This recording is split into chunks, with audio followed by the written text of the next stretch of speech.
Punya sabar hana dalam hati, beda fikir buku yang hana tidak akan tercapai hadirin.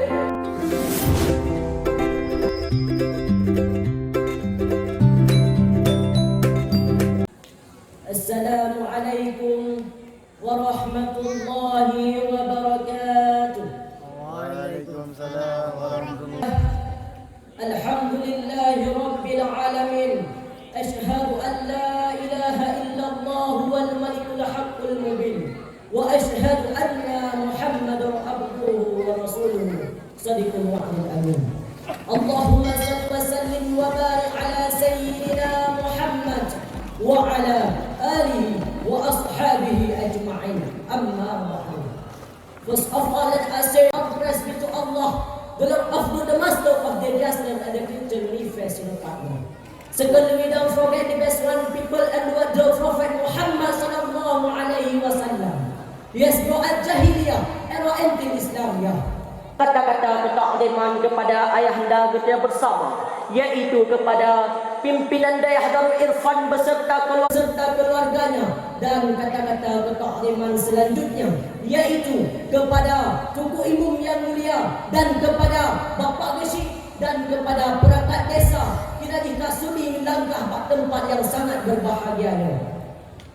Dan kata-kata ketakziman dulu yang terkhusus yaitu kepada pemuda-pemudi kampungnya, donih kebanggaan Allah, kebanggaan Nabi, kebanggaan ulama dan kebanggaan agama.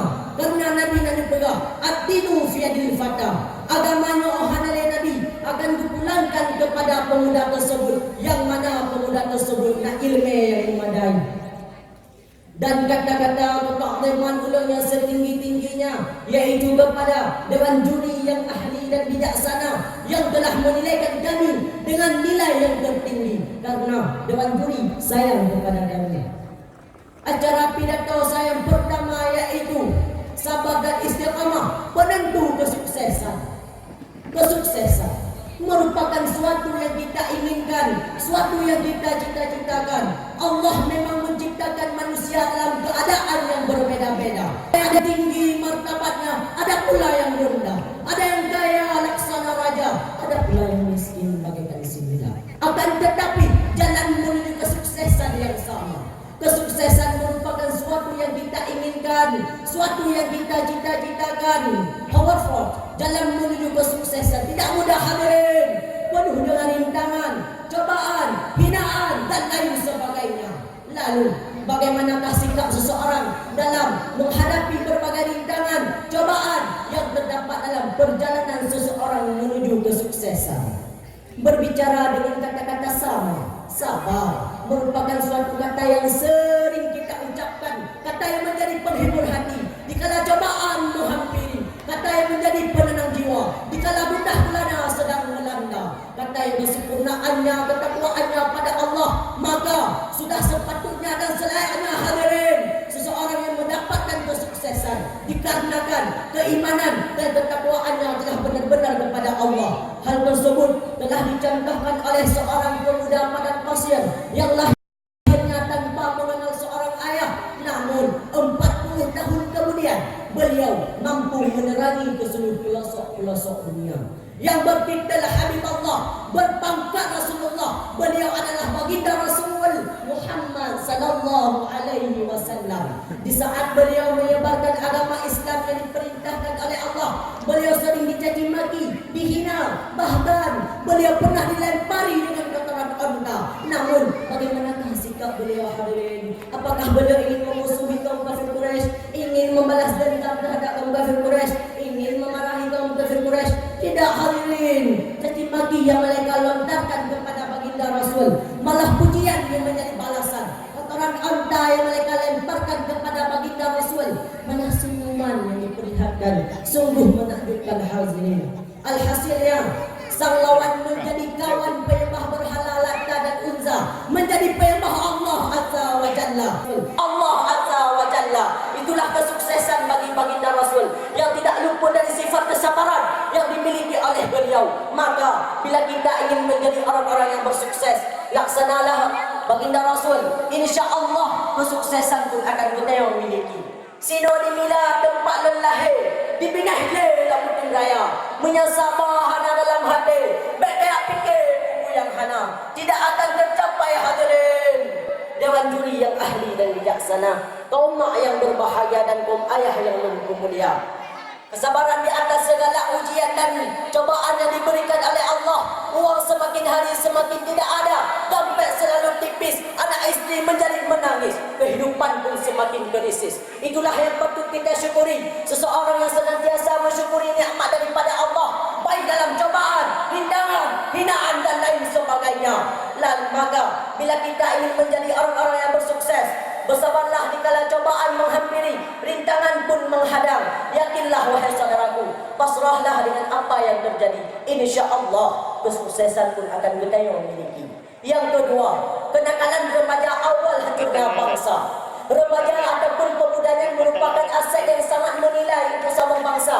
Kerana maju dan hancurnya sebuah bangsa sangat tergantung pada diri pemuda. Apabila pemuda orangnya kan, maka bangsa pun akan diikutkan. Namun sebaliknya, apabila pemuda orangnya pemuda yang rilah, budaya awal itu, pemuda yang mabuk dengan sabar, pengawan ganja, pemuda yang nak menjadi hobi zina, maka akan lahir pemimpin-pemimpin yang pengawan, pemimpin yang hana lewaran, pemimpin yang akan ditukar agama dan budaya negara digantau dengan budaya luar. Mana yang terjadi hai orang Syiah, punya budaya negara digantau dengan budaya luar, dipastikan negara budayanya akan hancur. Maka hai orang Syiah, untuk tak perbaiki negaranya, untuk tak pertimbang negaranya, payah tak perbaiki oleh para pemuda atau para remaja, sebagaimana untuk patah orang Arab. Inna fi al-syubbar amral ummah wa fil afwamiha hayataha.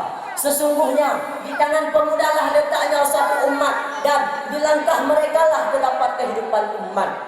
Maksudnya putra, apabila dalam bangsanya kan pemuda, maka bangsa pun akan diikutkan. Namun sebaliknya, apabila dalam bangsanya hanya pemuda ni, beda harap ni, bangsa kita yang akan diikutkan ni, beda harap ni. Kaum mak yang berbahagia dan kaum ayah yang mulia. Daripada sekian banyak jenis penyebab kenakalan remaja, yang paling utama kejauh remaja kita daripada didikan ilmu agama. Karena pendidikan ilmu agama yang adalah satu-satunya cara agar pemuda-pemudi kita yang baik terjerumus ke dalam maksiatan, baik terpengaruh dengan budaya luar. Akan tetapi hai mi kita kalah lewetnya, pemuda-pemudi kita yang orangnya kejauh daripada didikan ilmu agama tu. Ramai tak anak Aceh lewet tu yang hanya dibaca Al-Quran, akan menang tak pegah. Banyak anak Aceh yang bermi, tadi dia pegah yang bawa dia dibaca Al-Quran, akan menang tak pegah. Karena anak ni zaman berdidik dari umur phone, dia penuh acara baca Al-Quran. Dia dah dengar lewat rumah je, kagak pernah lemak je. Alih hati bare, alih hidup bare, alih cukup bare, bukan syulah bau. Kagak pun syak tu perkaulang, man mak pusing mak yang betul. Iu dan ban hemi pernah yang rugi. Dan ban hemi, anak mi kata zaman, dia pernah dum dak orang sibak. Ji, bampi ketika dia ulang hadir, dia pernah cara baca Al-Quran. Dan ban hemi dah kena anak mi kata zaman. Sehingga dia pernah uji dia baca Al-Quran. Menasih lambat remaja kita jamun, dan dia pegah yang bahawa remaja kita jamun, dia hafal di ke-50 dan hukum cara sembahyang dan hukum cara membatalkan sembahyang. Bahkan menang tak pegah, karena remaja kita jamun yang agak sok, yang inang sok pakai rapi, yang agak berpeci, orang meja tempat majlis taklim, kenan du maha orang, kenan du mesasa orang dan awat tentu kenan. Galak dia galak ni. Man menasih lami sebalik ini, bak remaja ke dia jina ni. Yang rasa kan dipuk kamu buat bayaran ni. Hana-hana oh begah le ni.